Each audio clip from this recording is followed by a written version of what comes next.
Amis, c'est l'heure de la jeunesse. Suivons la voie de la sagesse qui nous appelle, qui nous invite à l'union. Camerounaise, Camerounais, je suis Jacques Bogaglé, économiste camerounais et candidat à la prochaine élection présidentielle d'octobre 2025 au Cameroun.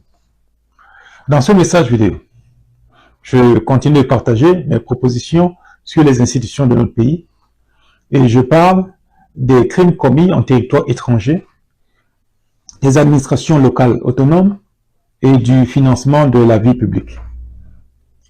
Je pense que la Constitution devra donner à la justice camerounaise le droit de se saisir des cas de crimes commis en territoire étranger par des Camerounais ou des personnes résidentes au Cameroun.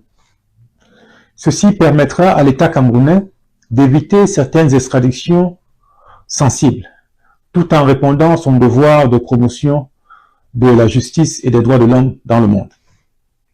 Dans ce cas, la justice camerounaise devra appliquer la législation internationale ou celle du territoire où le crime aura été commis. La personne accusée devrait être sur un territoire sous juridiction camerounaise.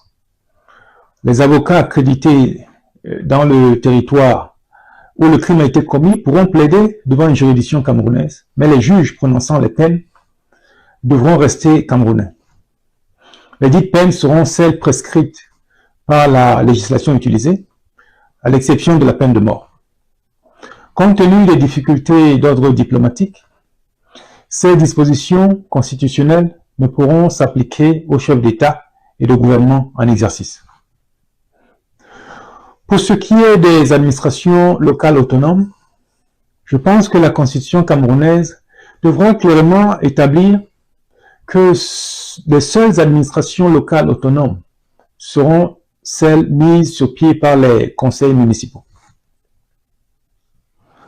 Je pense que le Cameroun devra éviter les distorsions économiques engendrées par la double imposition. La Constitution devra donc interdire la mise sur pied d'un quelconque impôt local sur toute l'étendue du territoire national. Au Cameroun, il n'y aura qu'un seul système d'imposition qui sera national et les impôts seront collectés par le gouvernement central.